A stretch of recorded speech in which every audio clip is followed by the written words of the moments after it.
Bienvenue sur le podcast Marketing Mania. Cette semaine, j'accueille Fabien Olicard. Fabien Olicard, il est partout. Il est sur YouTube avec près de 900 000 abonnés. Il est en librairie où il a sorti 3 livres en 1 an et demi. Et le premier livre qu'il a sorti a été un carton monumental d'édition. Et il était récemment à l'Olympia où il a été le premier artiste autoproduit sur la scène de l'Olympia depuis 1985. Ça veut dire qu'il n'a pas de maison de production, ça veut dire qu'il autofinance son spectacle et il le fait depuis 2011. Aujourd'hui, il est passé de remplir des petites salles à YouTube, à l'Olympia et il a construit un espèce d'empire du mentalisme. Et je voulais comprendre comment est-ce que ça fonctionne, quels sont les aspects un peu plus business de Fabien Olicard, les aspects marketing, comment est-ce qu'il réussit à combiner tout ça dans une marque qui soit cohérente et comment est-ce qu'il a réussi à faire levier sur chacun de ses succès, sur chacune de ses passions pour pouvoir construire quelque chose sur YouTube, sur scène, en librairie et tous les autres projets qu'il a pu avoir. Vous allez voir qu'il a été dans plein d'autres projets différents. J'explore avec Fabien comment il a explosé sur YouTube, la stratégie de la vidéo quotidienne qu'il a mis en place en 2016 et qu'il a amené en 1 an d'essentiellement 0 à 250 000 abonnés. On parle de stratégie marketing qu'il a utilisée pour faire de son livre un carton monumental avec plus de 140 000 exemplaires vendus, un livre qui aujourd'hui est acheté dans les aéroports par des gens qui n'ont jamais entendu parler de Fabien Olicard et qui n'ont même pas de compte YouTube.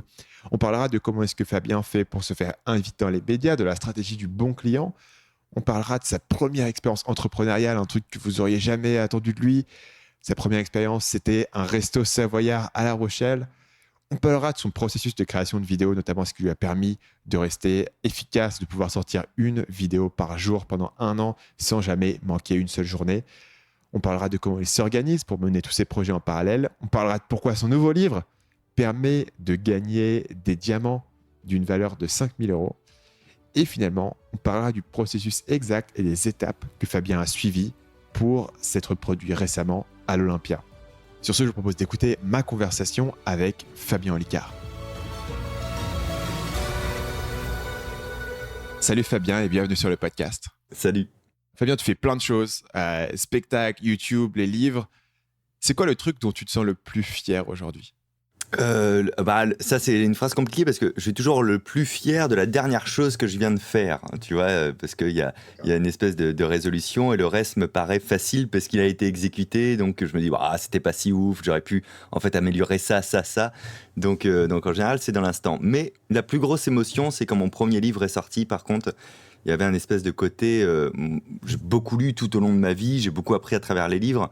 Et d'avoir un vrai livre chez un vrai éditeur qui sortait, il y a eu un côté ah ouais, j'aurais fait ça. Combien même, il y en a 10 qui se vendent, je l'ai fait un jour, quoi. Donc, je me souviens de cette émotion-là qui était quand même particulière pour le bouquin, alors que le spectacle, par exemple, comme j'ai toujours fait des salles de plus en plus grosses, là, je viens de faire l'Olympia, mais j'avais déjà fait des 2000 places ailleurs au Québec avant. Il y a un espèce de truc progressif qui fait qu'à chaque fois, tu dis « Ah, c'est un peu mieux que la dernière fois », mais il y a pas tu passes pas du 0 au 1, tu vois, tu passes d'abord à 0,1, 0,2, 0, tu vois. Pour le livre, c'était j'avais jamais fait, et là, boum, t'as un livre en librairie. Donc c'est le truc le plus fou en termes d'émotion que j'ai ressenti. Le livre s'appelle Votre cerveau est extraordinaire. Ça a cartonné, non ? J'ai vu quelque part dans les recherches qu'on avait que ça avait fait 100 000 ventes. C'est énorme pour la France. Ouais, c'est même à 140 000 aujourd'hui. Il est traduit en Russie, en Chine, en Espagne, en Allemagne. Enfin, c'est un truc de malade. Il y a eu une espèce d'alignement des planètes aussi, tu vois, on va pas se mentir. Toi, tu fais tout pour que ton livre, il marche. Et puis, à un moment donné, s'il marche mieux que ce que tu aurais espéré, c'est que c'était le bon moment avec peut-être la bonne couleur de couverture à ce moment précis, le bon titre à ce moment précis. Et il a fait ce que n'importe qui peut rêver, à savoir... Il est passé dans le grand public, réellement, quoi, au sens propre du terme. C'est au départ, évidemment, que les personnes qui me suivent sur YouTube l'ont acheté plus rapidement que les autres. Et puis après, c'est passé dans le grand public. Moi, j'ai vu de mes yeux, à l'aéroport de Nice, un mec de 55 ans, 60 ans, prendre le livre au point relais, le feuilleter, le reposer, le reprendre et l'acheter. Tu dis, ah putain, c'est gagné, quoi, tu vois. C'est sûr qu'il me connaît pas, je suis derrière lui, tu vois.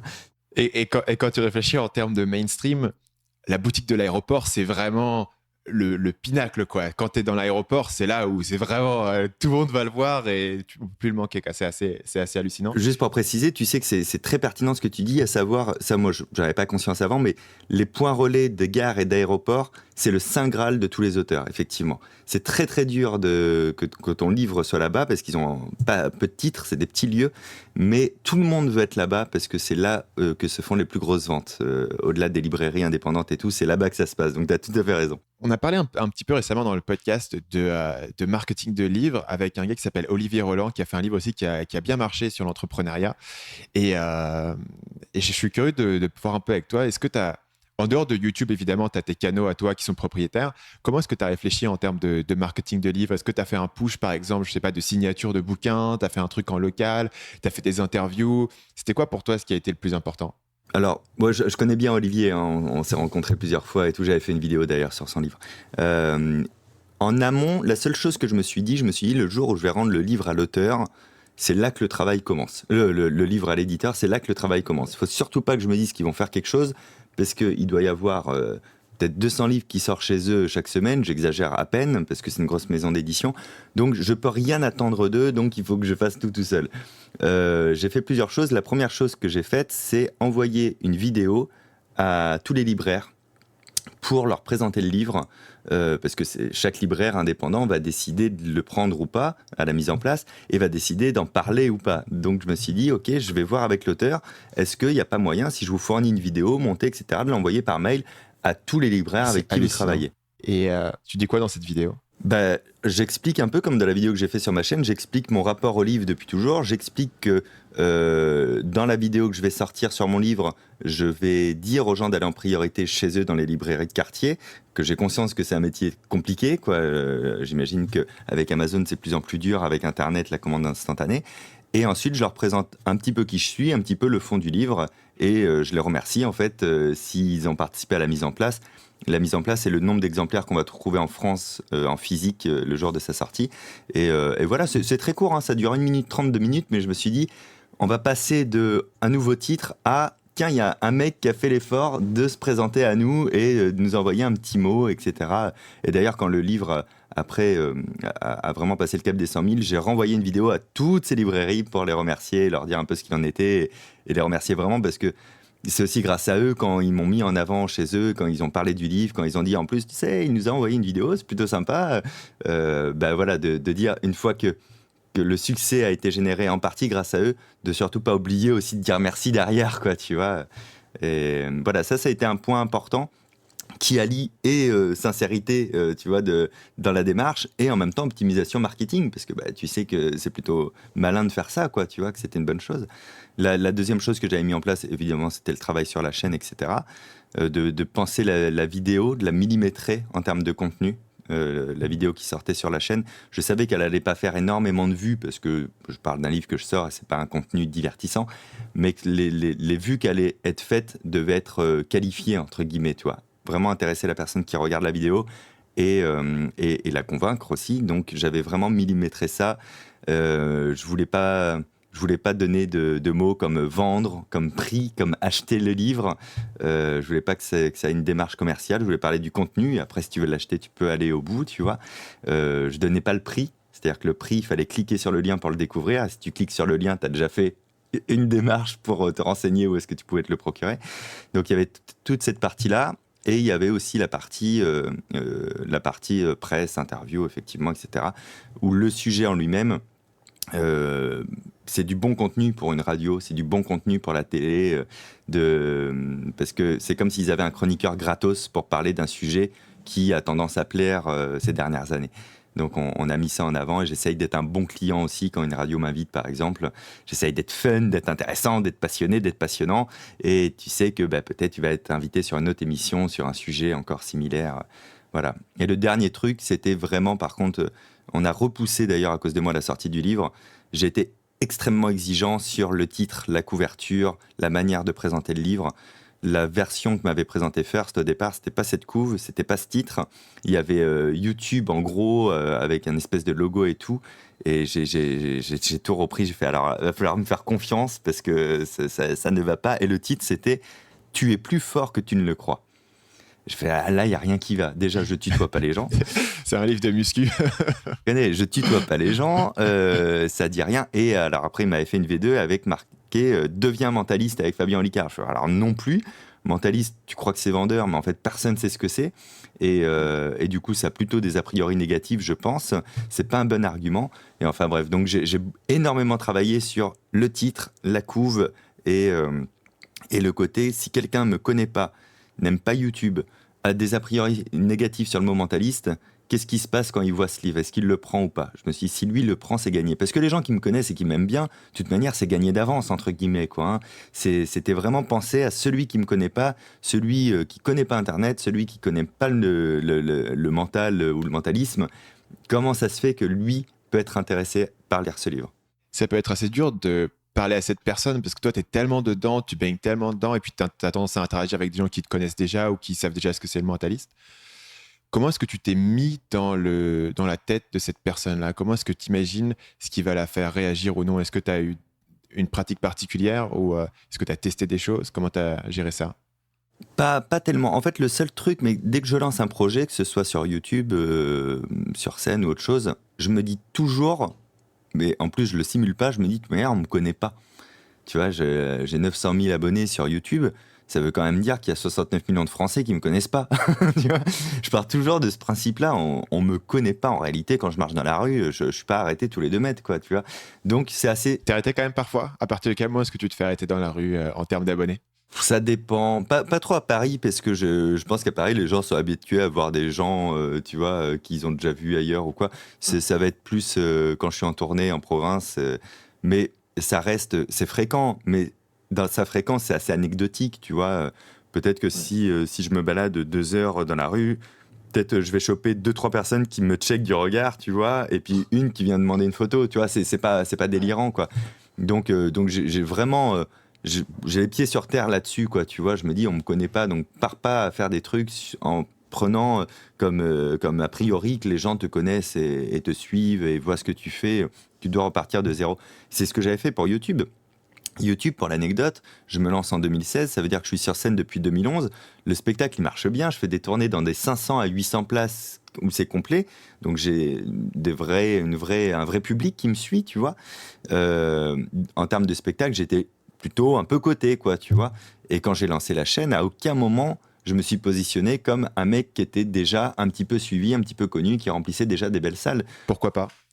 C'est un argument intéressant en termes de preuve sociale. Tu te différencies de toutes les autres personnes. Pourquoi est-ce que tu t'es reparti de « je suis un youtubeur dans ma chambre » presque?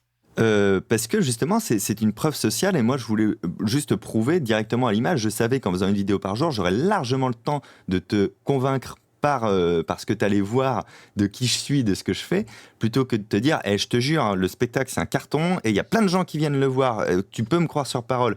Je lui dis non, part de zéro, en fait. Tu vas pas expliquer à chaque vidéo qui t'es, ce que tu fais.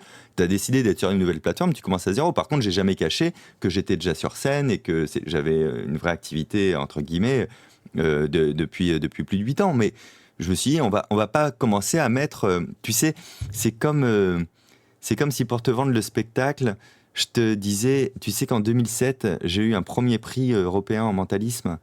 Et tu vas dire, ok, super, c'est cool, mais pour l'instant, tu n'en sais toujours pas plus sur le spectacle. Donc en fait, je vais plutôt te donner d'abord un petit échantillon. Et si tu fais, ah, c'est pas mal, sur l'échantillon, là, je vais rajouter. Et tu sais que si tu viens voir la version complète, cette version, elle a reçu un prix en plus, tu vois. Et là, la curiosité, en fait, ça va être un convinceur supplémentaire. Mais je pense pas que ce soit quelque chose qui attise la curiosité de départ, tu vois. Je le place plutôt après, une fois que tu es un peu convaincu, quoi. Notamment, c'est un sujet sur lequel les éditeurs le font souvent à l'inverse. C'est vraiment, ils te mettent en gros sur la couverture plus de 80 000 fans, dans ton cas, plus de 900 000 fans convaincus sur YouTube. Et c'est le premier argument de vente que tu vois dès que tu arrives sur la couverture. Et qui est une connerie. Pour le coup, pour le deuxième, ils ont absolument voulu le faire. Bah, déjà, ils voulaient pour le premier. Mais pour le deuxième, je les ai laissés faire, mais j'ai juste imposé que ce soit un bandeau qu'on puisse enlever après, quoi, tu vois. Mais c'est une bêtise, parce que, encore une fois, pour moi, ça marche à l'inverse. Si je vois le bouquin de quelqu'un où je suis juste un peu piqué par la curiosité, je ne sais pas encore si je le veux ou pas, et qui a marqué plus de 3 millions, machin, le truc, le mec hyper célèbre et tout, je me dis, bah, je le connais pas, donc il est pas si célèbre que ça, déjà, mon frère. Tu vois, il y a vraiment un côté comme ça. Et si en plus, YouTube pour toi, parce que tu as un certain âge et que ça t'intéresse pas trop le digital, si YouTube pour toi, c'est un truc de gamin qui regarde des jeux vidéo, je trouve que ça décrédibilise à mort le bouquin, quoi, tu vois, il faut être hyper méfiant, en fait, de l'aspect négatif potentiel de ceux qui n'est pas impliqué par la quantification que tu es en train de donner, quoi. Ouais, c'est intéressant. Tu sais, il y a une transition là qui est impossible à faire, donc je vais directement transitionner. J'ai vu dans une interview qu'un de tes premiers projets entrepreneuriaux, c'était un restaurant savoyard. Et j'étais fasciné par l'idée du mec. En fait, parce que quand je vois un YouTuber comme ça, je me dis, ça, c'est vraiment quelqu'un, les gens le voient comme un YouTuber, un mec qui fait juste des vidéos, etc. Et moi, je suis intéressé par tous les aspects qui viennent autour, la mentalité, tu vois, bon, on va dire l'aspect business, tu vois, mais sans du tout être péjoratif dessus, mais juste sur l'aspect de dire, OK, c'est quoi ce que je suis en train de construire, quoi. Ouais. Et quand j'ai découvert que tu avais un restaurant savoyard, je me dis, mais c'est complètement différent, mais en même temps, il y a un sens où c'est cohérent, tu vois. Est-ce que tu peux nous parler un peu comment est-ce que tu es rentré là-dedans et qu'est-ce que ça t'a appris plus ou moins d'avoir eu cette expérience totalement différente du web, mais quand même un truc de créer une expérience pour les gens. Alors ouais, mais c'est rigolo ce que tu dis parce que en fait au global, j'ai su assez tardivement que j'étais entrepreneur en le constatant, tu vois.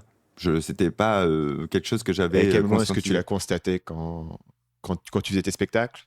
Je le constate, non, après le resto quand même, quand j'optimisais en fait la réputation du resto dans la ville, je me suis dit, ah oui, non, en fait, t'es au taquet. En fait, comme je vois ça comme un jeu au départ, tu vois, il y a vraiment un côté, bah attends, mais il faut qu'on prenne du temps pour réfléchir, il y a moyen de faire mieux. Tu sais, c'est un peu une énigme, un jeu, un puzzle à résoudre en fait, quoi, quand tu montes quelque chose. Bah, c'était un peu ça. La première boîte que j'ai montée, j'avais 18 ans et je vendais des nappes sur les marchés. Et j'ai monté une société pour ça. Et j'ai fait ça 3 mois, tu sais, c'était un truc éphémère. Et après, une fois que j'ai fait ça, j'ai fermé et avec les sous que j'avais gagnés, je suis allé à une vente aux enchères pour acheter une bagnole. C'était vraiment l'objectif. Et pour la faire très très courte, je suis reparti sans voiture, mais avec un fonds de commerce. Parce qu'il y avait un fonds de commerce que j'avais les moyens de m'acheter. Et c'était trop ouf parce qu'il y avait un logement au-dessus. Et je me suis dit, putain, c'est pas très cher. Du coup, si je fais un resto en bas, je peux vivre au-dessus et les charges payent l'ensemble. Donc, j'ai pas besoin de gagner beaucoup. Il n'y a pas trop de risques et ça me fait un logement. Et putain, ça peut être trop cool, quoi, tu vois. Et donc, j'ai acheté ce resto-là. Et je me suis dit, on va faire quoi, tu vois. Je suis à La Rochelle et tout. Donc, j'appelle un pote qui est cuisinier. Est-ce que tu veux faire ça avec moi? Ouais, ok. Je fais, on fait quoi et tout. Tu vois, nous, c'est une ville de fruits de mer, de soleil, d'été, de chaleur. Et à un moment donné, je percute, je fais, on va faire du savoyard. C'est trop cool parce que ça n'existe pas du tout à La Rochelle.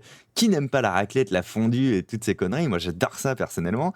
Et je me dis, en plus, ça peut être malin parce qu'on travaillera très mal l'été, mais on travaillera bien le reste de l'année avec les Rochelais, la vraie clientèle qui reste, pas les touristes.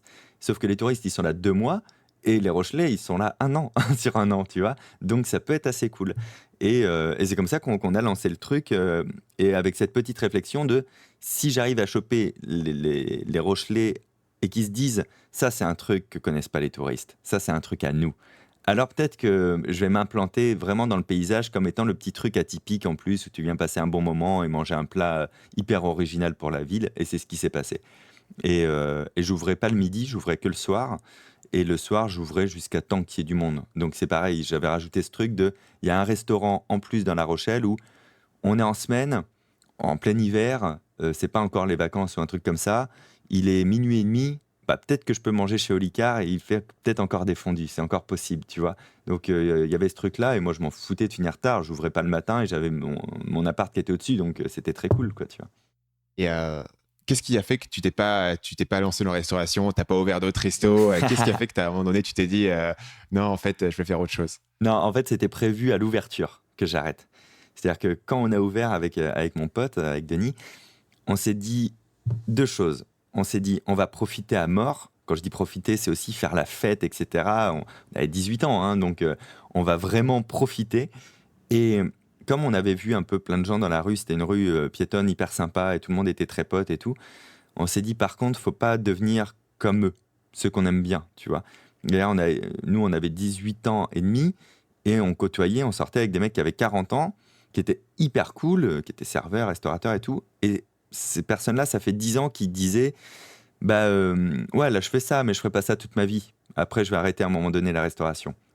Et plus le temps passe, plus tu as un problème de toujours pas développer de nouvelles compétences. Tu t'es acheté une baraque et tu as un crédit, mais il faut bien le payer, tu remets plus le truc en question. Et je pense que c'est un métier usant. En fait, j'aurais pas fait ça toute ma vie, tu vois. Ou alors, effectivement, pour lancer une chaîne ou des trucs, mais c'est pas du tout quelque chose qui me faisait vibrer, quoi, tu vois. J'ai bien aimé l'expérience de. On a ce resto, on gagne un peu de sous, on fait un truc de qualité, on fait souvent la fête, un peu trop souvent même, mais on se dit c'est pour 2 ans et demi max. Et on a fait 2 ans et demi. Au bout de 2 ans et demi, on a dit allez, on arrête. Ouais, on arrête. Et c'était dur de lâcher un truc qui marchait pour repartir dans l'inconnu. Non, au contraire. En fait, ça, c'est vraiment un problème. Comme tu peux voir, je m'épanouis dans la diversité.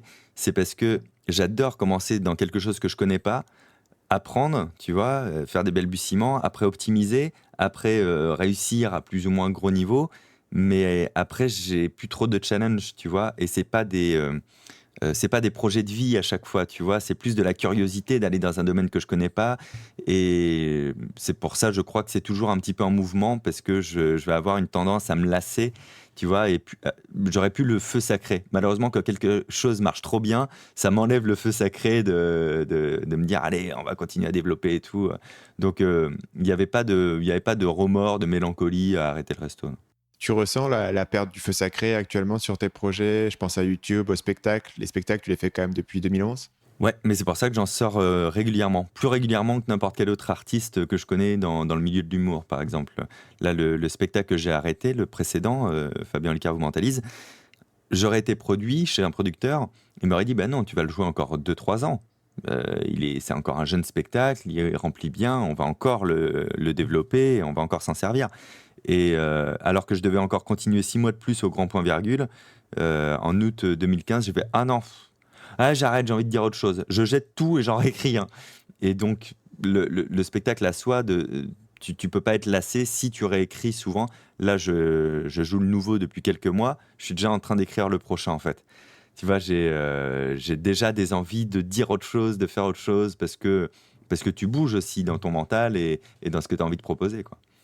Tu as des inspirations particulières en matière de scène, parce que ce que tu dis sur le fait de réécrire régulièrement ton spectacle, ça me fait penser à certains comiques américains notamment Louis qui disent C.K. bah, tiens, je pourrais refaire mon spectacle. Ouais.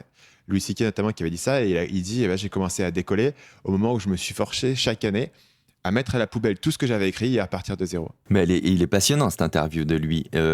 Écoute, ce passage-là où il explique tout ça, Louis C.K., quand il fait son spectacle tous les ans, etc., c'est le passage qui m'a pas donné envie de le faire, mais qui m'a débloqué la crainte de ne pas le faire. Ça faisait déjà un petit moment que tu sais, que j'en avais un peu marre c'était le spectacle encore avant, mot de tête, mais il marchait. Et puis j'en avais marre de mes vannes, mais les gens riaient. Donc en fait, t'as envie d'autre chose, mais tu te dis, je vais pas prendre le risque et tout. Et je suis tombé sur cette interview de Louis C.K. Vous l'expliquez ça, tu vois, à force de jeter. Et t'es mais qu'est-ce que je vais raconter demain? Qu'est-ce qui s'est passé dans ma vie? Bon, j'ai une fille. Qu'est-ce que ça m'implique? Bon, je peux plus baiser ma femme. Et il dit, j'ai dit cette phrase-là sur scène. Elle était exactement telle que je la pensais, la première phrase qui m'était venue par rapport à cette situation. Et les gens ont ri. Et là, je me suis dit, ah ouais, il se passe un truc d'intéressant. Et je me suis dit, ok, donc c'est vraiment possible. Et ça m'a rappelé un peu les conversations entre potes. Quand tu discutes avec tes potes, il n'y a pas de moment plus drôle que ça, où tu cherches à te faire rire, t'extrapoles la situation, tu es en cohérence avec tes émotions. Si quelqu'un t'a agacé, tu vas être hyper violent dans les vannes avec lui, mais en fait c'est super drôle. Et je me suis dit, oui, cette réalité-là, on n'ose pas la ramener sur scène, la sincérité, quoi, tu vois. Donc Louis C.K. m'a énormément aidé dans tous ces déblocages. Et sinon, après, dans les influences, où je suis à 1 milliard de lieux d'être lui, hein, évidemment. Mais c'est comme un phare dans la nuit, c'est le travail d'Alexandre Astier. C'est Nick, là, je parle, où je me dis, bon, il a réussi à faire des spectacles conférences sur des sujets qui le passionnent comme les extraterrestres. Donc, en fait, on a le droit de s'autoriser de parler de nos passions sur scène dans des spectacles d'humour. Ça m'a donné confiance là-dedans. Et je travaille toujours dans ce sens-là aujourd'hui. Et c'est vraiment parce que j'ai eu la preuve que ça pouvait être génial en voyant Astier sur scène. Je l'ai vu plusieurs fois d'ailleurs, pour le plaisir au départ et après pour comprendre sa manière de travailler. Et quand tu fais comme ça, comment est-ce que tu analyses la manière de travailler de quelqu'un? Qu'est-ce que tu regardes? Qu'est-ce que tu remarques que quelqu'un dans le public ne remarquerait pas forcément? Ça c'est un travail que peuvent faire les comédiens qui se mettent eux-mêmes en scène. C'est en fait, tu viens 3 fois. Une fois pour découvrir le spectacle et vraiment le vivre pleinement, pleine balle, et te souvenir de ces émotions-là, comment tu les as ressenties. La deuxième fois, tu vas plus venir voir la mise en scène. Là, ça va être intéressant.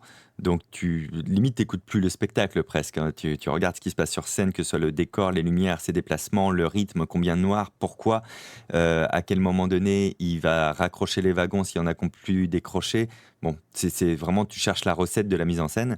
Et après, la dernière fois, tu reviens pour analyser un petit peu le texte. Et j'appelle ça, je ne sais pas si ça a vraiment ce mot, mais la musicalité en fait du spectacle. C'est pas du tout les musiques, c'est le rythme du texte en fait.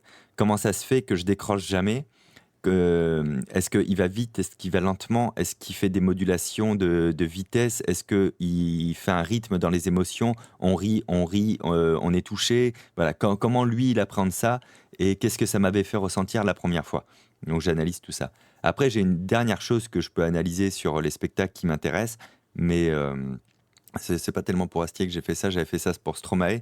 C'est de me dire comment ça se fait que ce mec a réussi à faire le génie, en fait, qu'on s'intéresse à lui, quoi, tu vois. Et Stromae était assez passionnant, en fait, à décrypter là-dessus, et je me suis beaucoup inspiré de son travail aussi dans ma manière de faire. Ça ressemble pas du tout, mais moi, au fond de moi, je sais que j'étais inspiré par le fait qu'il ait tout pensé en amont et qu'il se soit vraiment donné les moyens artistiques pour que ce soit des moyens de communication en même temps pour qu'on s'intéresse à lui. Ce travail-là, tu l'as fait dans les autres projets que tu as fait, le livre, YouTube, tu as analysé des bouquins ou des YouTubeurs pour voir ce qui marchait avant de démarrer ou pas? Pour YouTube, non, parce que YouTube, en plus, c'était vraiment pour me stimuler dans le nouveau spectacle. Au départ, j'avais vraiment, au bout de quelques semaines, je m'étais dit, nah, j'espère que j'aurai 12 000 abonnés à la fin de l'année. C'est pas une bêtise, quoi, tu vois. Alors après, assez rapidement, je me suis dit, j'espère que j'aurai 100 000. Mais il n'y avait pas une projection aussi forte que ce qui s'est passé. YouTube me servait à deux choses au départ. C'était vraiment, en priorité, à me stimuler en créativité pour écrire le nouveau spectacle. Et en deuxième, à m'habituer à une caméra, parce que juste avant YouTube, j'avais fait le JT de France 2.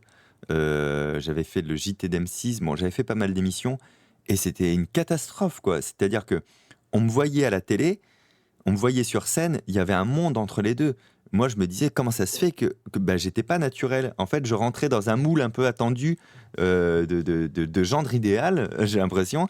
Tu vois, on me disait bonjour Fabien Licard, bonjour madame. Tu vois, c'était assez désagréable, c'était pas fun, quoi. Je me disais mais comment ça se fait? Et en fait, j'arrive pas à être naturel. Ça t'a aidé, YouTube? Bah oui, parce que à faire une vidéo par jour pendant 1 an, je pense qu'au bout de 2 mois, allez, on va dire 60 vidéos, j'en avais plus rien à foutre qu'il y ait une caméra, j'en avais plus rien à faire qu'il y ait des personnes autour de moi quand je filme. Ma première vidéo, j'ai demandé à ma copine, non pas de sortir de la pièce, mais de sortir de la maison. Je ne pouvais pas supporter le fait que quelqu'un soit là et assiste au fait que je me filme et que c'était nul, tu vois ce que je veux dire?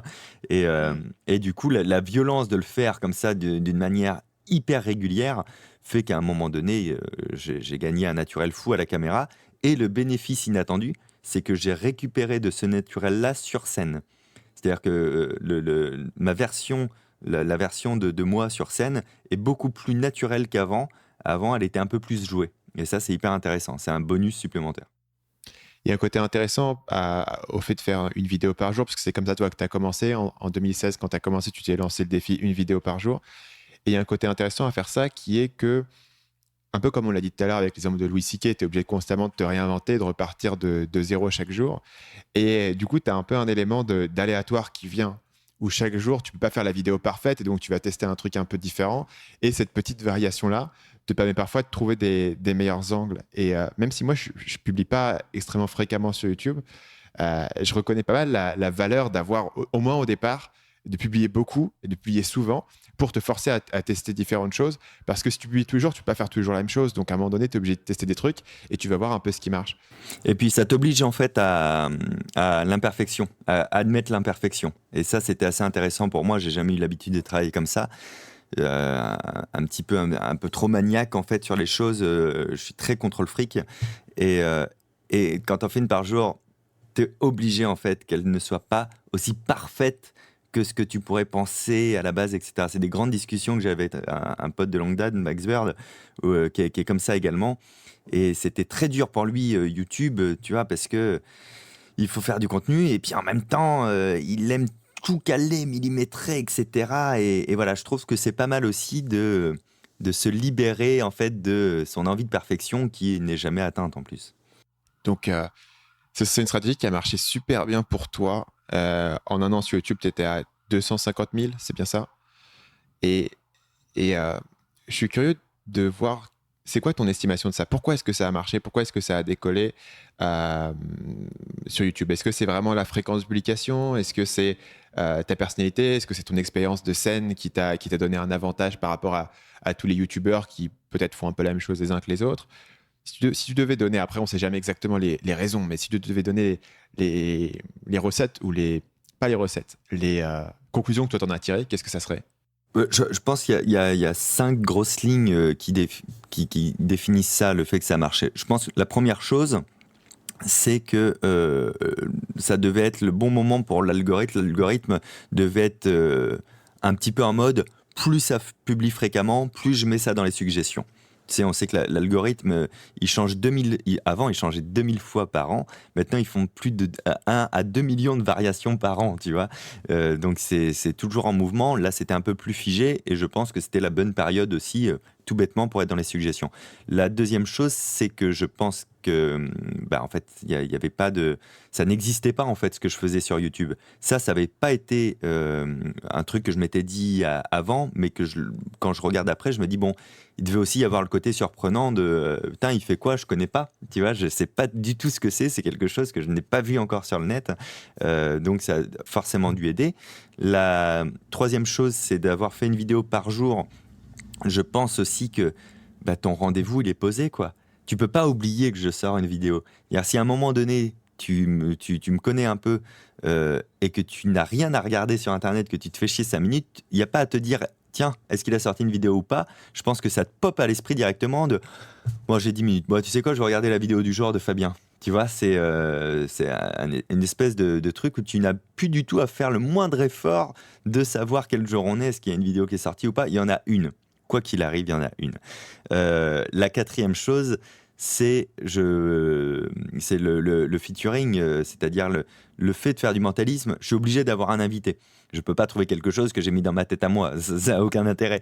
Donc, il fallait avoir des invités réguliers et les invités réguliers avaient leur propre communauté. Et du coup, il y a eu des croisements de communautés comme ça qui se sont faits. Après, j'ai eu 2 pop qui étaient importants. Enfin, le troisième aussi, mais les 2 premiers le sont. Qui sont Pierre Cross. Pierre Cross, on a commencé la scène ensemble. Donc on se connaît d'avant YouTube. Ça fait depuis 2010, fin 2010 qu'on joue ensemble sur les plateaux, etc.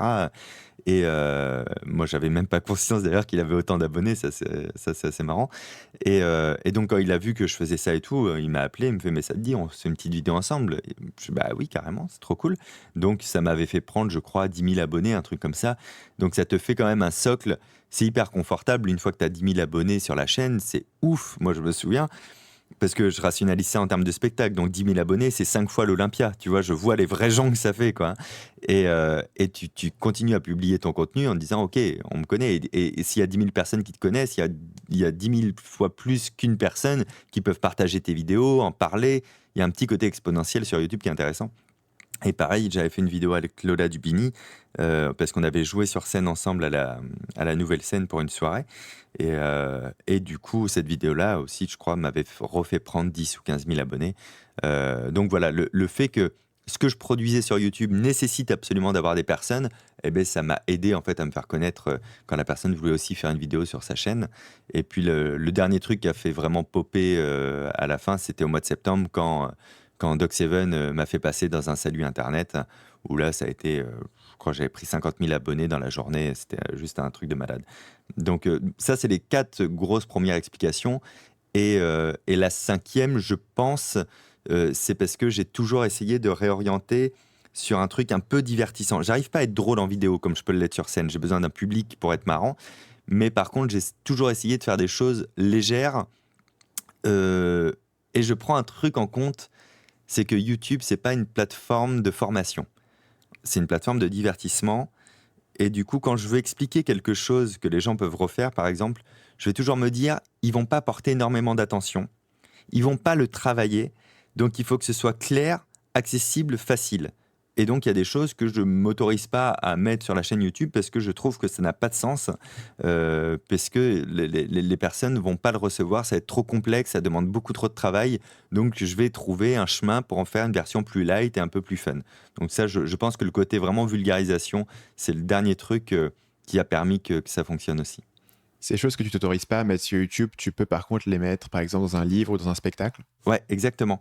C'est là l'intérêt de s'exprimer sur plein de supports différents. Ça peut être une conférence, ça peut être un spectacle, ça peut être un bouquin, ça peut être la vidéo.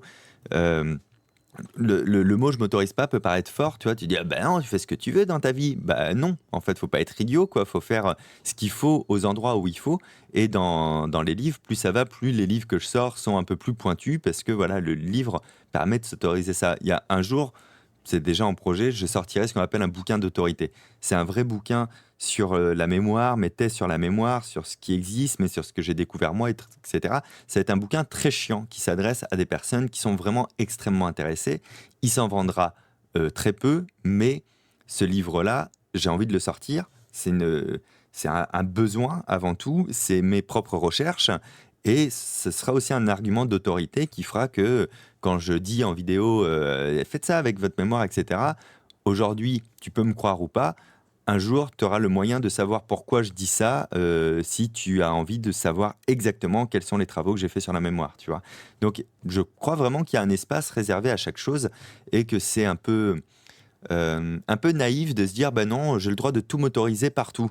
Bah oui, tu as le droit, mais te plains pas si ça fonctionne pas comme ça pourrait fonctionner, quoi. Tu as fait une vidéo par jour, du coup, pendant 1 an. Tu peux parler un peu de ton processus parce que je pense que c'est quelque chose qui va faire peur à beaucoup de monde. Et surtout que tu t'es lancé sans avoir une grosse base de youtubeurs avant, donc tous les aspects un peu plus techniques, le montage et tout, il a fallu l'apprendre. C'était quoi ton processus? Mettons, tu pars sur une journée. Je sais aussi que tu as un moyen de dormir assez particulier, on en parlera peut-être tout à l'heure, si c'est toujours d'actu. Mais comment est-ce que tu t'organises ta journée pour être sûr que chaque jour, tu vas sortir une vidéo? Tiens, juste avant ça, une petite question. En 1 an, tu as raté combien de publications? C'est-à-dire Sur 1 an, je publie une vidéo par jour. Il y a combien de jours où tu n'as pas publié? 0. 0. Donc 100% de compliance, ce qui est déjà assez impressionnant au niveau juste de la discipline. Putain, j'aurais pété un câble si j'en avais raté une, hein. Ouais. Mais vraiment, hein. Ah ouais. D'un point de vue genre perso ou d'un point de vue par rapport à la vision des autres et au fait que tu t'as pris un engagement public?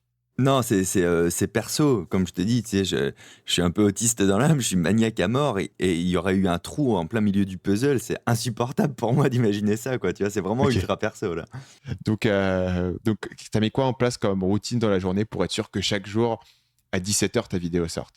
Donc en fait, bah, déjà, j'avais mis 17h, tu sais, j'avais pas réfléchi à l'heure, je m'étais juste dit, il faut que ce soit avant que j'aille jouer le soir en spectacle, mais il faut que ce soit assez tard dans la journée pour que je puisse m'y prendre tardivement si j'ai un souci, quoi. En fait, j'ai bien fait, 17h, c'était une bonne idée, dans le sens où je me réveillais le matin, donc je me réveille vers 6h du matin, je me réveillais dans le lit, les yeux fermés, en train de réfléchir à qu'est-ce que j'allais faire aujourd'hui comme vidéo. Même si j'avais eu déjà des prémices d'idées la veille et tout, je réfléchissais par rapport au temps qui me restait dans la journée, à ce que je pouvais mettre en place ou pas.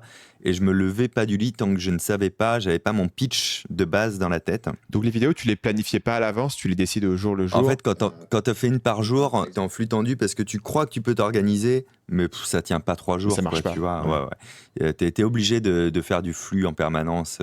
Tu peux pas. Il y a des fois, évidemment, j'arrivais à faire des rushs à droite à gauche pour une vidéo qui allait sortir un peu plus tard, etc. Mais je faisais ça. Et par contre, j'essayais dans la semaine d'avoir une vidéo d'avance.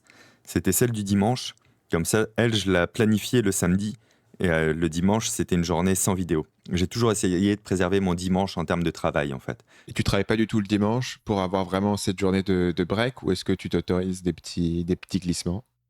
Bah, je m'autorise des glissements, mais ça, c'est plus lié au spectacle, parce que tu ne peux pas toujours décider de dire, bah non, c'est un dimanche, je viendrai surtout pas faire mon spectacle chez vous. Mais voilà, dans la mesure du possible, j'essayais de sauvegarder ça pour vraiment me dire, je viens de me lancer dans un truc de fond, dans un marathon, il faut pas que je m'essouffle, donc il faut vraiment des petites pauses comme ça régulières. Donc une fois que j'étais levé, avec l'idée de la vidéo, je me mettais à l'écrire dans la foulée. Dès qu'elle était écrite, je la tournais dans la foulée également. Et à partir de ce moment-là, la journée un peu étrange commençait. C'est-à-dire qu'en fonction... parce que déjà, une vie de spectacle telle que je la vivais, c'est une vie très dense, quoi, tu vois, en termes de communication, d'interview, de spectacle, de répétition, de séance d'écriture et tout. Donc, une fois que la vidéo était tournée, jusqu'à 17h, c'était un mélange de les impératifs liés à ma société, à mon spectacle, à tout ça, les coups de fil, les machins, un petit peu de perso et du montage en même temps. Donc le montage s'insérait en fait dans tous les moments un peu plus down de la journée. C'est-à-dire qu'il y a un mec qui a rendez-vous à la maison, qui doit passer me voir pour X ou Y raison, il a 20 minutes de retard, c'est parfait. Moi, je fais 20 minutes de montage. Donc j'ai optimisé en fait tous les trous d'air de la journée.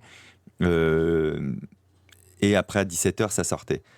Et c'était tout à fait jouable. C'était rythmé, hein, mais c'était jouable. En général, je me couchais vers minuit, 1h du matin aussi, parce que après les spectacles, et quand je rentrais à la maison, je prenais toujours un vrai temps de vie avec ma femme. Je dis ma femme, j'extrapole, hein, c'est ma compagne.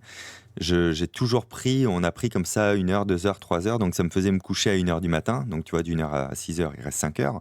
Mais c'est ce qui fait qu'elle n'a jamais ressenti en fait le fait que elle m'a jamais entendu dire je suis crevé, j'en ai marre, tu te rends pas compte, c'est un rythme de fou. Il fallait surtout pas qu'elle sente ou qu'elle vive ça pour le bien-être de notre couple et mon bien-être à moi, quoi, tu vois.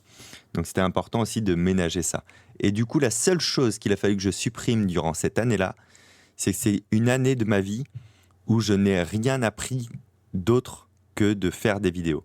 C'est-à-dire que d'habitude, je lis énormément, je m'intéresse à plein de thèses qui sortent en permanence, d'études et tout. Là, j'ai vécu que sur des acquis au niveau de mes connaissances. Je parle au-delà du montage et de l'univers des vidéos.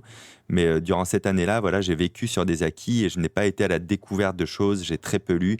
C'est tous ces temps-là, en fait, que j'ai supprimé. Un truc qui m'a marqué dans ta description, c'est que tu fais le montage toi-même. Beaucoup de gens se diraient, tiens, j'ai pas beaucoup de temps, je vais trouver quelqu'un d'autre pour le faire. Qu'est-ce qui fait que, il me semble qu'encore aujourd'hui, tu le fais toi-même? Alors aujourd'hui, j'en fais les 2 tiers moi-même et un tiers que je co-fais, en fait, parce que je délègue jamais à 100%. La première chose, c'est que je voulais comprendre le montage. Bon, déjà au départ, c'est parce que j'avais pas le choix, hein. J'avais pas payé quelqu'un pour faire ça, c'était juste impensable. Mais en plus de ça, pour déléguer le montage à quelqu'un, c'est tout bête, mais il aurait fallu avoir de l'avance. Tu peux pas être en flux tendu comme ça. La deuxième chose, c'est qu'il faut que je comprenne les choses par moi-même. C'est hyper important. Il faut que je comprenne toutes les possibilités, il faut que je vois ce qui marche pas. J'aime bien, je te dis, je suis assez contrôlant en fait quand je lance des projets. Et puis après, quand j'ai pensé que j'allais commencer à déléguer une partie des montages, j'ai continué encore à m'optimiser dans l'apprentissage du montage pour être sûr de comprendre ce que j'allais demander à l'autre. Tu vois, mais quand j'ai eu le restaurant, un exemple très concret, j'ai fait 10 jours en cuisine avant de passer en salle, parce que moi je tenais la salle. Il fallait que je comprenne comment fonctionne la cuisine pour pouvoir après être malin, efficace et juste dans ce que j'allais demander quand je disais au chef, ça, tu peux pas le faire comme ça. Ça, il faut absolument que tu t'organises de telle manière et de telle manière. Il pouvait pas me répondre, passe en cuisine, parce que apparemment tu sais pas ce que c'est. Non, je savais en fait ce que c'était, et donc je savais ce que je pouvais me permettre de demander ou pas. C'est pareil pour le montage vidéo. On peut pas me dire, ah ça prend X temps de faire ça, tu te rends pas compte, c'est galère. Non, ça c'est faux, je sais le faire. Par contre, ça effectivement c'est galère, donc je vais te donner plus de temps pour tel truc, parce que j'ai bien conscience que je t'en demande beaucoup. C'est bien en fait de connaître toutes les facettes de ce que tu veux déléguer ensuite, quoi. Et aujourd'hui, c'est très cool. Il y a Loïc qui fait un tiers des vidéos. C'est les vidéos que je veux rendre extrêmement qualitatives à l'image. Les vidéos qui sont un peu plus mainstream, où je suis un peu plus face cam, etc. Je tiens encore à garder le montage, à gérer le rythme moi-même, parce que ça me laisse aussi dans le bain de YouTube. J'ai fait ça aussi pour le plaisir de faire une création différente et monter, c'est créer, donc c'est assez cool. Ouais, c'est intéressant parce que moi, c'est la première chose que j'ai vraiment délégué, quoi. J'en avais marre de voir ma tête, en fait. Ah, mais alors, c'est peut-être lié au spectacle, c'est-à-dire que comme je suis en nom propre en plus depuis toujours, dis-toi que depuis 2007 même, parce qu'avant je travaillais à l'étranger, je donnais des conférences et tout, depuis 2007, je travaille sur ma propre communication. Donc le visage du mec qui a sur l'affiche, qui est en face de moi, j'arrive même plus à l'associer à moi. C'est un projet professionnel en fait, Fabien Olicard, tu vois. Je suis complètement dissocié et quand je monte, je peux t'assurer que je me vois pas. Je me vois pas moi, je m'entends pas moi. Ce serait intéressant d'aller voir un psy pour en parler, mais j'ai complètement dissocié ça. Il y a pas de... Ouais, ouais, mais du coup, je peux comprendre que ça le fasse. Mais je crois que c'est vraiment parce que déjà, depuis une dizaine d'années avant, je travaillais déjà sur ma gueule, donc la dissociation était faite, quoi, tu vois. Ouais. Et puis après, il y a le temps que ça prend qui est. Et ça se fait. Ça se fait fastidieux et minutieux du montage où c'est vraiment ah là le shot il commence un peu trop tôt un peu trop tard et qui après ça dépend je pense des différentes personnalités mais t'es peut-être plus minutieux que moi dans ton approche ou moi je me dis ça c'est mieux laissé à quelqu'un d'autre quoi. Écoute, pour te dire la vérité, depuis hier, donc depuis le 1er novembre, j'ai Loïc donc, qui m'aidait sur quelques vidéos, qui vient travailler à temps plein chez moi. Donc là, maintenant, il est dans le même bureau que moi.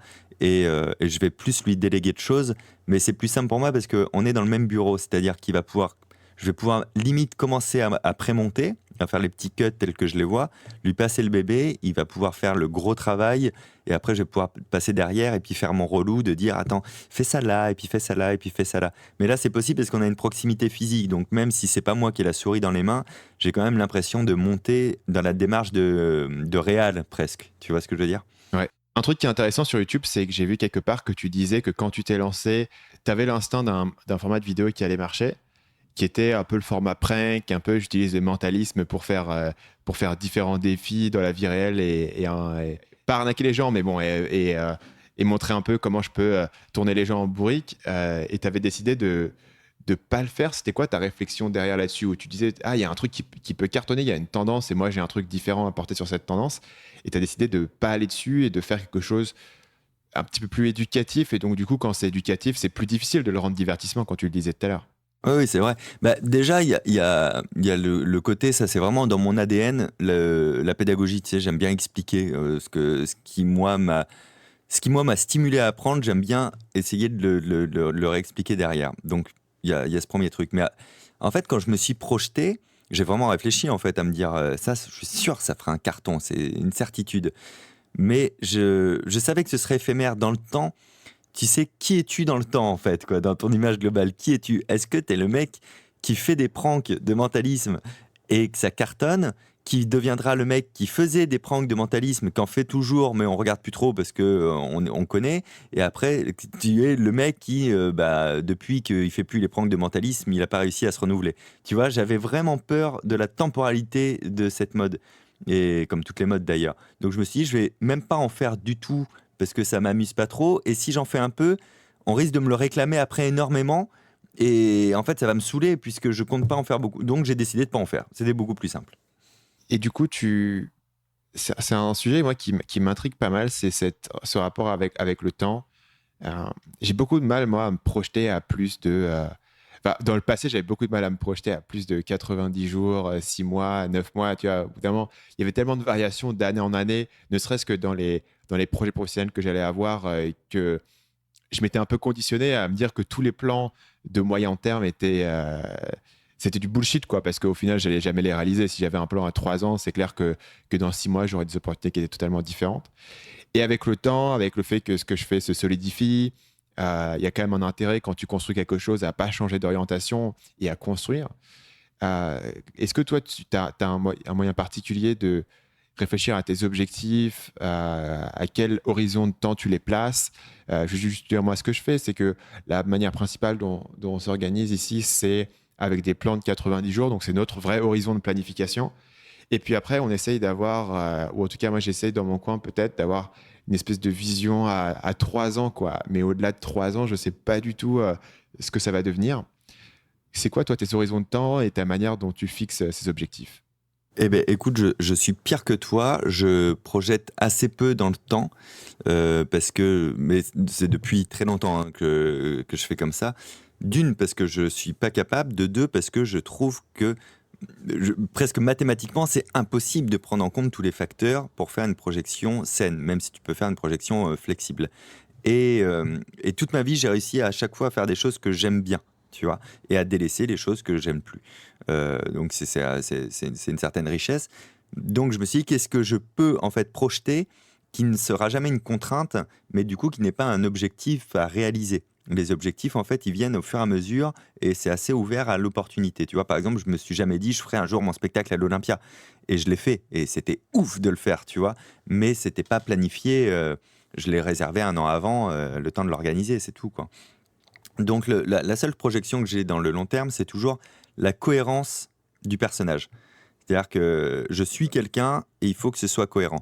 Tout ce que je fais dans ma vie doit être cohérent dans le fond, dans la forme. À aucun moment tu dois te dire, mais il fait ça aujourd'hui, Fabien Olicard. Mais quand ça se fait, ça n'a aucun sens, tu vois.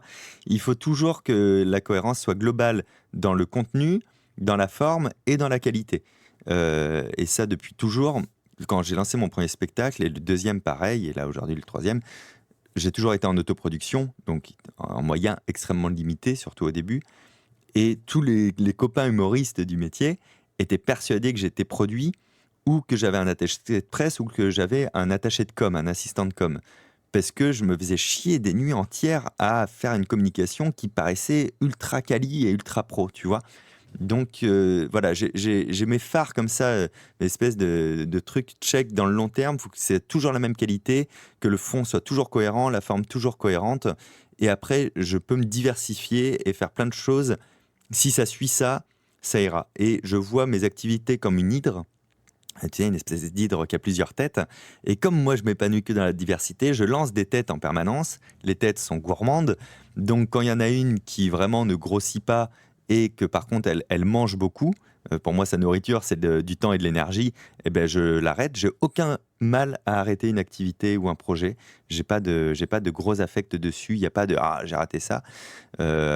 Et s'il y en a une qui prend mieux, je vais lui offrir plus de nourriture, plus d'énergie, plus de temps. C'est ce qui s'est passé pour YouTube, qui n'était pas quelque chose que je comptais faire forcément dans le long terme. Il n'y avait pas une projection de réussite, comme je te dis.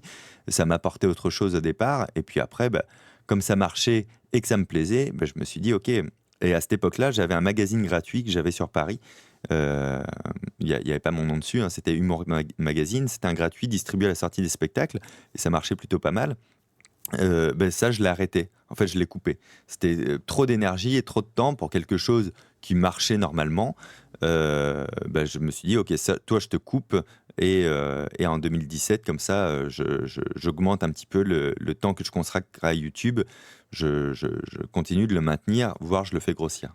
Et cette stratégie-là de nourrir les têtes qui marchent, j'ai l'impression que tu l'as vraiment fait dans l'édition parce qu'on a vu un premier livre sortir et après, tu as multiplié les projets dans ce domaine-là. Tu as sorti une espèce de suite au bouquin et tu as ton dernier bouquin ça vient de sortir, là, la vidéo sur YouTube, sur la chasse au trésor. Ouais, ouais. La chasse au trésor, ça c'est trop cool. Donc dans l'édition, en fait, j'ai fait 6 produits de mai 2017 à aujourd'hui, tu vois, en un an et demi. Bah parce que en fait, j'ai plein d'idées, il y a plein de trucs que j'aimerais créer. Et comme effectivement, voilà, le premier, il a extrêmement bien marché, bah, je me suis dit, bah vas-y, on y va. Tu vois, pourquoi ne pas y aller en fait? Quelle est la raison qui fait qu'on met pas les chevaux et qu'on n'avance pas? Donc effectivement, j'ai redonné plus d'air et plus d'énergie à cette partie-là de l'activité. La chasse au trésor, c'est vraiment le seul truc dans tout ce que j'ai fait qui est annexe. J'ai créé le projet que moi j'aurais voulu acheter, tu vois. J'adore les livres d'énigmes et tout. Et j'ai trouvé une petite maison d'édition avec qui a bien voulu me suivre. Un éditeur classique m'aurait trop mis de contraintes. Ma contrainte, c'était, je veux un livre extrêmement qualitatif avec ce dessinateur-là. Rien que ces 2 contraintes-là, elles coûtent très cher pour un éditeur. Parce que c'est un livre de 25 pages, donc je voulais une qualité absolue. Je veux mettre des diamants en jeu. Et on n'est pas persuadé que ça va vraiment bien marcher, parce que c'est des énigmes assez compliquées à résoudre. Je vais jamais le cacher, quoi, tu vois. En réalité, d'ailleurs, je dis ici en exclu, mais je vais bientôt l'annoncer, il n'y a pas 5 diamants à gagner, il y en a 10 en tout, en fait. Il y a 5 énigmes qui vont être révélées en plus bientôt. Donc, il y avait un vrai investissement. Donc, en fait, à ce petit éditeur-là, j'ai dit la chose suivante. Vous prenez le risque d'investir tout l'argent, évidemment.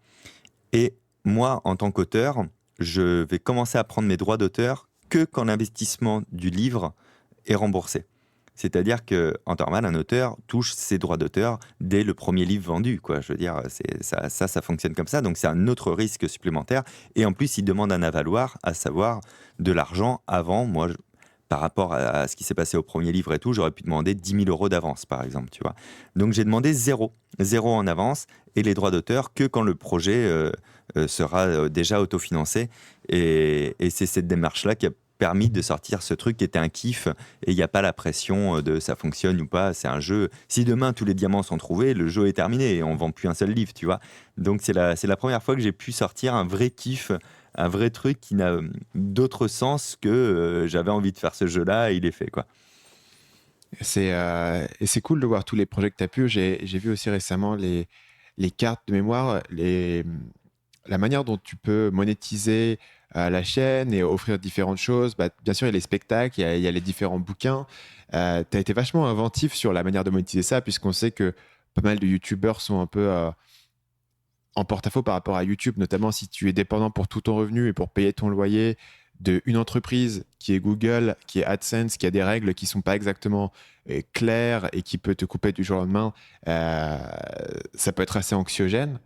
Euh, Toi, qu'est-ce que tu vois comme étant les méthodes qui marchent chez les youtubeurs? Toi, tu as toute la partie édition.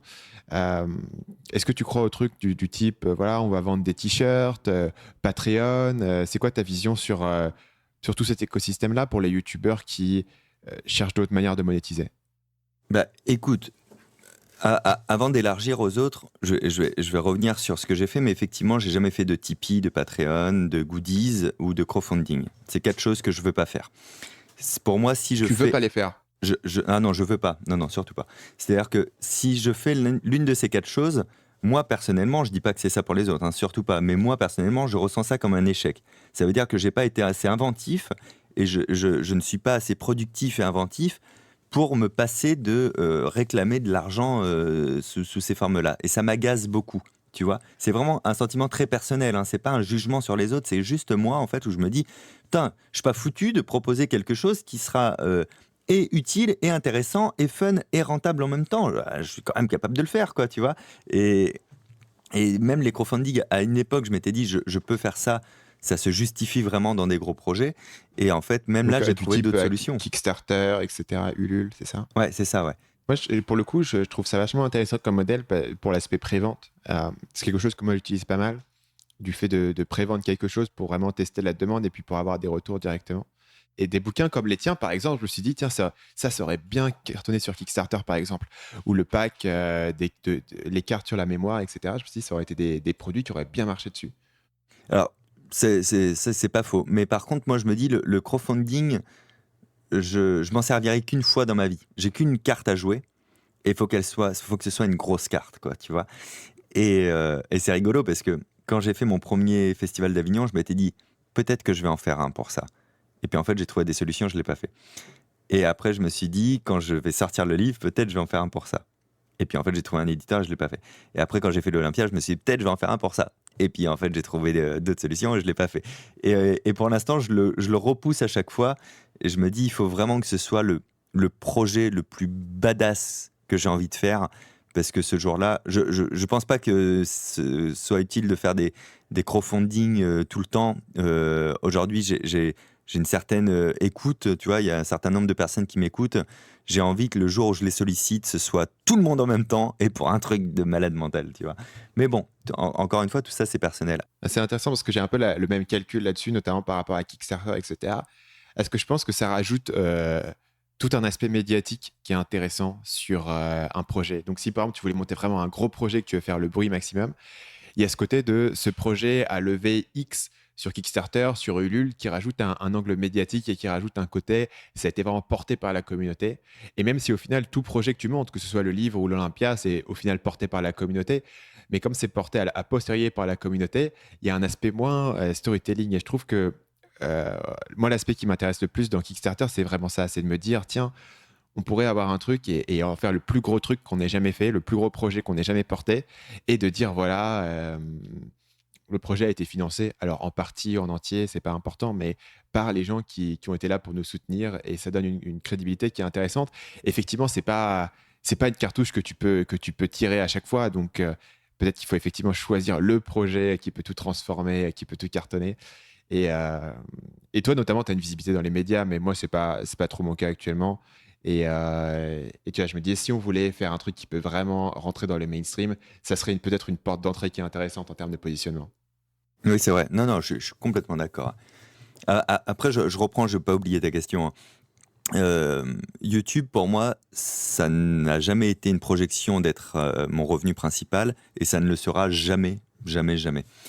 Du coup, c'est assez génial parce que tout ça, c'est du bonus en fait, sur lequel je peux lancer d'autres projets, mieux vivre, etc. Mais je ne suis pas dépendant. S'il y a un mois où je fais, pour X ou Y raison, 0 € sur la chaîne, ça ne change rien à la vie de ma société. Tu vois, et ça, c'est un point de vue essentiel. J'ai vu en rencontrant pas mal de gens avec qui je suis copain aujourd'hui, Poisson Fécond, Doc7, etc., qui sont nés de YouTube. Leur activité professionnelle est née de YouTube. Du coup, c'est comme s'ils dépendaient d'un seul client et qu'en plus, ce client fait un peu ce qu'il veut. Tu vois, ça, c'est un vrai souci pour moi. Et je pense vraiment que les YouTubeurs doivent penser en priorité dès aujourd'hui à comment en fait ils élargissent ça pour que, je sais pas trop comment te dire, mais je sais que tu as compris le fond, hein, mais tu vois, quand on parlait de goodies, de t-shirts tout à l'heure, tu prenais cet exemple, je trouve que c'est la pire idée de faire un t-shirt, un mug, c'est la pire idée. On m'a proposé plein de fois et je veux pas, quoi, tu vois. Quand je dis c'est la pire idée, encore une fois, je juge pas du tout tous ceux qui le font, c'est très cool. Mais ce que je veux dire, c'est que quand moi, on m'a proposé de faire des t-shirts et du merch, ben, j'ai écrit un livre, en fait. Je me suis dit, non, il faut que je fasse mieux que ça. Si je leur dis, il y a quelque chose qui existe et que les ultra fans vont l'acheter, ok, c'est super. Bon, ben, comment on fait pour ceux qui sont pas ultra fans, qui aiment juste bien le contenu? Et puis, comment on fait pour ceux qui me connaissent pas du tout? Tu vois, je pense que quand tu penses à créer quelque chose, autant créer quelque chose de très cohérent avec toi, mais qui peut s'élargir au maximum en cas de succès, quoi, tu vois. Je trouve ça à chaque fois dépenser de l'énergie et de la sollicitation, parce que tu peux pas solliciter 1 milliard de fois les gens non plus. Il faut que ce soit optimisé, quoi, tu vois. Je vais dire un truc pour le bouquin. Le bouquin, je l'ai signé quand j'avais que 30 000 abonnés. Donc, il n'y avait pas de notion de c'est une grosse chaîne ou pas, quoi, tu vois. C'était par rapport au contenu. Et quand j'ai signé le livre, dans une maison d'édition, on te propose des droits d'auteur, c'est ça que tu négocies. Quel pourcentage de droits d'auteur sur quel palier? Par exemple, tu vas toucher 6% de droits d'auteur jusqu'à 6 000 livres vendus. Et puis à partir de 6 000 livres, peut-être 7%. Tu vois, ça se négocie comme ça, quoi. Moi, j'ai négocié à la baisse les premiers paliers et j'en ai négocié un très fort à partir de 20 000 exemplaires vendus. Sachant qu'un best-seller en France, c'est à partir de 9 000. Tu prends un risque supérieur. Ouais, exactement. Et c'était un énorme risque de leur point de vue. Donc, ils ont accepté grave. Ils étaient très contents d'accepter ça. Moi, j'avais fait le calcul sur plusieurs ventes. Mais s'ils se vendaient normalement, en fait, le fait d'avoir négocié ça comme ça me faisait perdre 2 ou 3 000 euros. Et 2 ou 3 000 euros sur ma vie, ça ne change pas ma vie. Tu vois ce que je veux dire? C'est pas sur une vie entière, c'est rien, quoi. Mais par contre, si par le plus grand des hasards, ou si tout se met en place, ça cartonne, bah faut être prêt à accueillir le carton comme ça, tu vois. Et je fais ça pour tous mes projets. Et là, en l'occurrence, je peux dire que j'étais bien content de l'avoir fait pour ce livre, quoi, tu vois. Mais il y a d'autres projets où j'ai pris les mêmes risques et où ça n'a pas marché. Et c'est pas grave, il y avait un petit manque à gagner. Mais si jamais tout se met en place et que ça cartonne, au moins ça fait un vrai succès aussi pour toi, quoi, tu vois. Et donc quand on sort un projet, un goodies, je me dis la même chose, le t-shirt, putain, c'est dommage parce que c'est pas un truc que tu pourras élargir. Et quoi qu'il arrive, tu auras passé du temps, l'énergie, de la sollicitation, mais tu n'as rien fait pour que, au final, ça puisse aller vers ceux qui te connaissent juste, ceux qui sont un tout petit peu intéressés par toi et ceux qui ne te connaissent pas. Et en attendant, tu as sollicité ceux qui te connaissent très bien une première fois, donc c'est une fois de trop, tu vois. Ouais, c'est intéressant la manière dont tu vois ça. Ce qui est cool, tu parlais tout à l'heure d'avoir l'inventivité, etc. L'inventivité que toi, tu as mis dans le fait de trouver des trucs qui apportent de la valeur aux gens. Ce qui fait qu'on peut acheter ton bouquin si on est un mec de 50 ans au point relais de la gare de Nice, ou si on est une grand-mère qui, je sais pas, voit ça à Auchan et veut un cadeau pour son petit-fils, ou si on est un fan total du bouquin. Et j'ai des grand-mères qui l'ont acheté pour elles-mêmes aussi, qui m'ont écrit. Non, j'imagine, c'est vraiment, c'est le levier de l'audience que tu as. et pas juste te contenter de faire un truc pour ton audience et dans ton audience, mais faire levier sur ces super fans pour avoir un élément de viralité qui peut avoir un impact sur le monde en entier. Et Olivier Roland, notamment dans l'interview que j'avais fait avec lui, parlait pas mal de ça, et notamment c'était intéressant de pouvoir mobiliser son audience dans une petite librairie, en sachant que pendant 3 ans, pendant 10 ans, pendant le reste de sa vie, le libraire va se souvenir du gars qui a rempli la librairie et qui a vendu 50 bouquins d'un coup, parce que ça n'arrive pas. Complètement. Oui, oui. J'ai même une anecdote pour ça. Ma première dédicace, c'était à La Rochelle en juillet 2017. Et viennent à la librairie 100-150 personnes, quoi, tu vois. C'était le matin, c'était très tôt. Et donc, je sais pas, peut-être qu'on vend 70 livres ou 100 livres. Et quand c'est terminé, je suis allé m'excuser auprès du libraire. Je suis désolé, je pensais qu'il y aurait plus de monde et tout. Et c'était sincère, quoi, tu vois. Et il me fait, non, mais c'est très bien. Je fais, non, mais c'était pas. Voilà, il y a eu quoi, 150 personnes. Et c'est lui qui m'a expliqué les chiffres habituels. Et j'ai halluciné. Parce que moi, mon seul point de comparaison, c'était quand je fais un spectacle. Et j'avais fait un spectacle à La Rochelle 1 an avant, dans une salle de 900 places, tu vois. Donc pour moi, 150 places sur un événement gratuit en dédicace, je me suis dit, ah, ça doit être nul, quoi, tu vois. Mais j'avais pas conscience à quel point ça pouvait être marquant, effectivement. Et il a tout à fait raison, Olivier. Je pense que ce libraire-là s'en souviendra longtemps. Et se souviendra en plus de cet auteur un peu débile qui s'excusait à la fin. En matière de business model, etc., je voulais te parler avec toi un petit peu de l'Olympia. Tu te parlais tout à l'heure que l'opportunité s'est présentée de faire l'Olympia. Concrètement, comment ça marche? Tu parles à quelqu'un qui a aucune idée des aspects, et toi en plus tu l'autoproduis. Ça veut dire, j'imagine, que tu dois à l'avance sortir une caution, quelque chose comme ça, enfin, pour bloquer ta date. C'est quoi le processus et à quel moment tu t'es dit, OK, je suis chaud, je vais faire l'Olympia?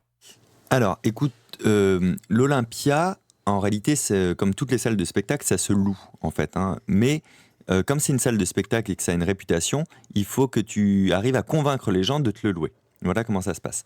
Les salles comme l'Olympia, en plus de te le louer, prennent un pourcentage sur les recettes. C'est comme ça, c'est pas un énorme pourcentage, mais c'est un pourcentage. Donc elles veulent s'assurer, ces salles-là, que le spectacle va remplir. Sinon, c'est pas intéressant pour eux, autant le louer à quelqu'un d'autre. Donc ça c'est la base.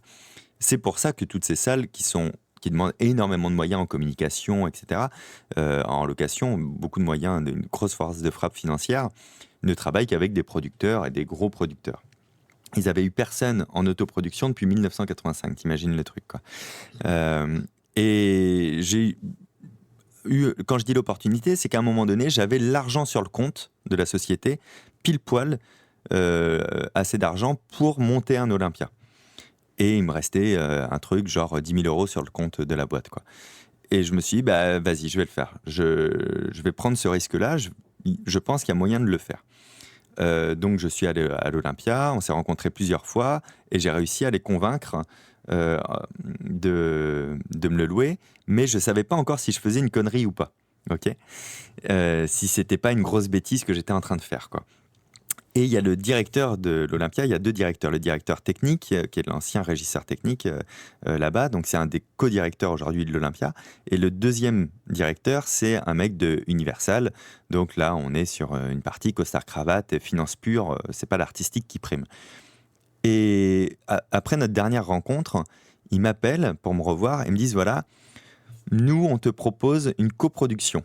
C'est-à-dire, on te fait la location moins chère et on fait un 50-50 sur les recettes. Donc, ça me divisait le risque par 5, en fait, hein, financièrement. Et le jour où ils m'ont convoqué pour me dire ça, j'ai dit, c'est super, j'ai refusé. J'ai refusé, évidemment, tout de suite.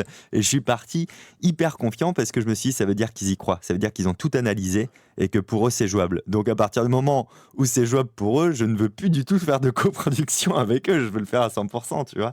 J'ai l'impression que ta tolérance au risque est énorme. Bah, en fait, si tu veux, cet argent-là, j'en ai fait le deuil. C'est-à-dire qu'à partir du moment où je me suis lancé dedans, j'ai fait tous mes calculs pour voir si je perds 100% de cet investissement, est-ce que je suis capable de durer dans le temps et de continuer à vivre, quoi. Je te dis pas que j'aurais été heureux de ça, mais en tout cas, c'était envisagé et ça tenait comme ça. Donc moi, j'avais fait un budget prévisionnel avec 0 place vendue. Et si ce budget-là, je suis capable de m'en sortir après, bon, bah, je serai capable de m'en sortir si c'est complet, quoi, tu vois. Et donc ça, je l'ai mis en place et puis bah, après, c'était parti. Alors, tu loues ton Olympia, mais tu loues aussi toute la technique parce que ces grandes salles-là, elles sont vides. Il n'y a pas une enceinte, il n'y a pas une lumière. Donc, il y a à peu près pour 10 000 euros de location chez un autre prestataire. Et quand tu loues chez le prestataire, il va falloir maintenant recruter 30 personnes et des camions pour amener le matos, le monter, le démonter, et puis etc. etc. Tu vois, il y a énormément de choses à prendre en compte. Et au début, j'ai monté ça tout seul, et puis j'ai terminé. Je travaille avec quelqu'un au bureau, une assistante de production qui travaille avec moi depuis le mois de mai. Donc on a terminé en montant ça tout seul. C'était un peu de la dinette avec des bouts de ficelle, mais au final, il n'y a rien qui a différencié cette journée-là pour les gens qui sont venus au spectacle d'une autre soirée qui aurait été produite par une grosse boîte de prod, quoi. Tu vois, on a réussi à faire ça et j'avais pris 1 an pour le préparer. Et en 1 an, la charge de travail, tu peux la diluer pour ne jamais la ressentir. Et ouais, c'est assez bluffant, quoi. Le premier mec qui a autoproduit son spectacle Olympia depuis 85, euh, tu te sens en tempérament vraiment ultra confiant dans ce que tu fais, ou c'est juste que tu n'y penses pas trop? Comment est-ce que tu gères cet aspect de risque-là, cet aspect de confiance en soi, cet aspect de dire ok, c'est bon, je vais pouvoir le faire? Non, je la mets volontairement en inconscience. C'est-à-dire que je ne suis pas vraiment confiant. Là, je ne l'étais pas du tout. J'ai été confiant, je vais te dire quand, à partir du mois de juin de cette année. Et le spectacle était en septembre, parce qu'au mois de juin, j'avais assez de places vendues pour rentabiliser l'investissement, en fait. J'étais à zéro, tu sais, comme on dit. Mais jusque-là, je ne l'étais pas du tout, quoi, tu vois. Mais comme, encore une fois, je calcule au pire prévisionnel, chaque place vendue me permettait d'améliorer la suite. Tu vois, je n'avais rien à sauver, entre guillemets, quoi, tu vois, puisque je savais que tout tenait debout quand même, quoi qu'il arrive. Mais oui, je mets ça en inconscience, je tente le coup et j'essaie de pas trop y penser et de me focaliser, par contre, sur les moyens d'y arriver, quoi. Cool. Pour conclure, j'ai 3 questions que je pose à tout le monde et qui sont un peu rituelles sur le podcast. La première question, c'est si tu pouvais revenir en arrière et donner un conseil à ton toi-même de 20 ans, qu'est-ce que tu lui dirais? Qu'est-ce que je lui dirais à mon moi de 20 ans? Économise un peu. Parce que comme j'investis beaucoup et à risque, j'ai tendance à dépenser facilement l'argent et putain, il y a eu des fois, surtout dans les débuts, où j'aurais pu ralentir un petit peu les investissements, quoi. Ok. Est-ce qu'il y a un livre que tu recommandes souvent? Oui, L'Art de la guerre. Est-ce que tu peux nous expliquer pourquoi celui-ci? Parce qu'il est assez métaphorique. Oui, et comme il est assez métaphorique, tu arrives à le réadapter à toutes les situations, du coup. Et c'est très stimulant pour moi de le lire, parce que à chaque fois que je le lis en pensant à quelque chose de très spécifique, j'ai l'impression de trouver une réponse, tu vois, dedans. Et bizarrement, L'Art de la guerre, je trouve que c'est un livre ultra bienveillant en réalité, parce que c'est assez sain, en fait. Ça allie le côté malin et le côté juste dans ce que tu peux faire. Et je trouve que ça peut servir en management, en communication, en marketing, en énormément de choses. Bon, après, c'est un rapport personnel à ce livre, mais il m'a toujours stimulé énormément. Donc, tu as une version du bouquin qui est dans ton bureau et de temps en temps, tu l'ouvres au hasard et tu regardes ce qui se passe? Ouais, j'en ai même plusieurs versions. Une version graphique aussi qui est intéressante, avec plein de graphismes très très simples qui le mettent en image. Mais oui, c'est ça, t'as tout compris. C'est-à-dire que je le relis jamais d'une traite. Je l'ai déjà lu en entier plusieurs fois. Mais je vais le prendre et puis je vais le feuilleter un petit peu. Et puis je vais laisser passer des pages et je vais lire des trucs. Et je sais pas, j'ai l'impression que ça me recentre, en fait. Tu sais que des fois je suis porté dans des projets, etc. et je conscientise plus grand-chose. Et puis je vais relire une phrase sur ton rapport à l'ennemi, qu'on pourrait appeler ça ton rapport à toi-même, hein. Ça peut être toi-même ton ennemi, ou ça peut être tes concurrents, ou plein de choses. Mais je vais lire 2-3 phrases dessus, je vais dire « Ah ouais, mais au fait, je pourrais faire ça, ce serait pas mal aussi. » Tu sais, ça me donne des idées, en fait. J'ai l'impression que c'est des impulsions à la créativité, quoi. Et troisième et dernière question, est-ce qu'il y a un proverbe ou une citation qui te vient souvent à l'esprit? Oui, et c'est mon mantra pour tout ce que je fais depuis toujours, c'est 1, c'est mieux que 0. C'est aussi bête que ça. Et quand je me suis lancé sur YouTube pour boucler avec la plateforme, j'ai croisé beaucoup de... Donc je faisais moins de spectacles quand même, fallait que je ralentisse un peu.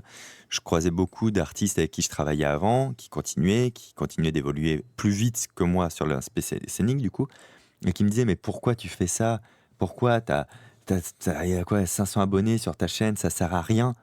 Et moi, je réponds toujours 1, c'est mieux que 0. Peut-être qu'à terme, ça servira à rien, mais j'aurais fait ça. Et le fait de l'avoir fait ça, c'est mieux que de l'avoir pas fait. Parce que j'ai forcément gagné un peu en créativité, j'ai forcément gagné un peu en communauté, j'ai forcément un peu gagné en aisance face à la caméra. Donc pour tout ce que je fais, je considère que 1, c'est mieux que 0 et que c'est trop facile de se dire ça sert à rien ou pire, ça sert pas à grand-chose. Merci beaucoup Fabien d'avoir pris le temps. Est-ce que tu peux juste terminer en expliquant où est-ce que les gens te retrouvent? C'est quoi le meilleur endroit pour suivre ton travail? Mon site internet, c'est l'endroit où tout est recumulé, où il y a la réponse à toutes les questions, que ce soit dans l'édition, dans le spectacle, sur les vidéos, etc. Et au moins, oui, ouais, le site internet, ça me paraît le plus simple de passer le voir, le site internet. Et sinon, là où je suis le plus actif, c'est sur Instagram. Ok, donc c'est fabienolicard.fr pour le site. Sur Instagram, c'est Fabien Olicard. Ça sera bien sûr dans la description de cet épisode. Merci beaucoup Fabien et à bientôt. Merci Stan, ciao. Merci d'avoir été avec moi jusqu'au bout de cet épisode. Si vous avez apprécié l'émission et que vous n'êtes pas encore abonné au podcast Marketing Mania, vous pouvez vous abonner au podcast sur iTunes ou sur l'application de podcast de votre choix. Personnellement, j'utilise Podcast Addict sur Android. Toutes les informations pour savoir comment vous abonner et ne pas manquer les prochains épisodes sont sur marketingmania.fr/podcast. Et à cette adresse-là, vous trouverez, si vous êtes déjà un abonné fidèle du podcast, les instructions sur comment me laisser une évaluation sur iTunes notamment, parce que je suis en mission de permettre au podcast Marketing Mania de dépasser le podcast Nomade Digital dans les rangs de iTunes. Vous savez que le podcast Nomade Digital, c'est un autre de mes podcasts, mais qui est depuis arrêté. Et malgré mon assiduité sur Marketing Mania de faire un épisode toutes les semaines, je n'arrive toujours pas à battre mon propre podcast qui est en numéro 1, Nomade Digital. Donc si vous voulez aider Marketing Mania à prouver sa valeur et aussi, blague à part, m'aider à continuer à avoir des invités qui sont en forte demande, qui sont super occupés comme Fabien Olicard, pouvoir prouver que c'est un podcast qui est un petit peu au-dessus du lot, qui a peut-être un truc différent à apporter, qui mérite son niveau d'écoute, et bien je vous serais reconnaissant de prendre 2-3 minutes pour me laisser une petite évaluation sur iTunes ou sur la plateforme de podcast que vous utilisez. Le lien pour vous abonner et puis pour avoir les infos sur iTunes, l'évaluation, etc., c'est marketingmania.fr/podcast. Merci pour votre écoute, merci pour votre soutien continu. Je vous retrouve la semaine prochaine dans le prochain épisode.